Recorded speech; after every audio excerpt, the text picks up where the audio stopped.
issues of ease of doing businesses, ease of doing, compliance and regulations being due diligence observed, and so on. And in this, the intention is to build brands. Intention is also to take local brands, and build them to a global level. So there is a global value chain integration also as a part of this vision which the Prime Minister has put before us. Certainly when he says Atmanirbhar Bharat, it is not to look inwards and cut India to become an isolationist country. It certainly talks about a confident India which can rest on its strengths and also be able to contribute to the globe. The way in which the Prime Minister rightly pointed out, the production of PPE and masks and also ventilators to an extent has rapidly grown within these 40 days. We have the capability, we have the enterprise to build such capabilities and help the world with it. And therefore India shall continue contributing to the globe.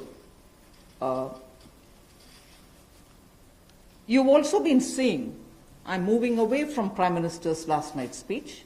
You've been seeing that the government being led by Prime Minister Modi, even in 2014-19 regime, was a listening, was a sensitive, and also was a responding government.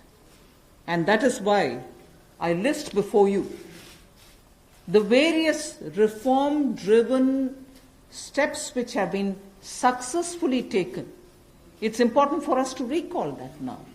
Even as we talk about building a new India, building an India which is going to be Atmanirbhar. If I were to group them into different categories and list out what has been done by this government, even in between 2014 and 19, if you were to talk about the poor, we had the DBT-based reforms, based on which today, as we look at the migrants, look at the poor, look at the lockdown in their lives and the impact it has made in their lives, the DBT enabled us to directly put money into their accounts, and they didn't even have to go to the bank to collect it. The bank mitras were able to come and deliver the money, and therefore that reform based on Jan Dhan accounts, based on Aadhaar, and based on mobile technology has brought a revolution in this country, which many countries do recall now, and many of them are not able to do it, although India is able to do it.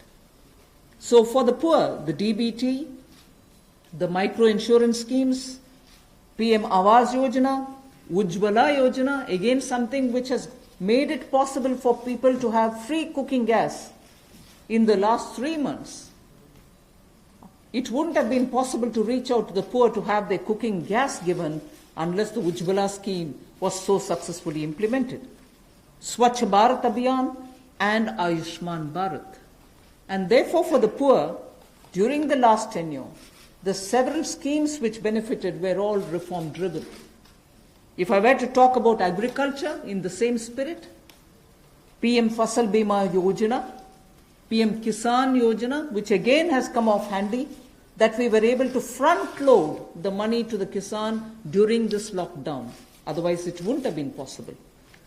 Creating new fisheries department, Krishi Sinchai Yojana, were all aimed at bringing reform in agriculture. Similarly, talking of business and also trying to bring in better business environment. PSB cleanups happened, public sector banks cleanup, after a heavy load of phone banking resulting in NPAs. Public sector banks recapitalization, FDI liberalization, ease of doing business reforms, which were taken down to the third level of administration governance, IBC reforms, GST reforms, and today because of the GST reforms, you're able to see what impact lockdown is having on small and medium businesses. And finally, reforms in other areas, very quickly to recall.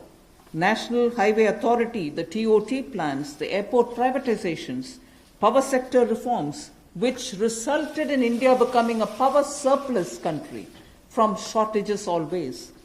175 gigawatts of solar targets out of 86 gigawatt has already been achieved out of that number. And cleaning up of the coal mine sector. These are all things which I would want to recall here before we talk about what we are offering in the Atmanirbhar Bharat. This is the foundation. This is the credential with which the Prime Minister has always been on the side of reform, reform for better living in this country, ease of living in this country.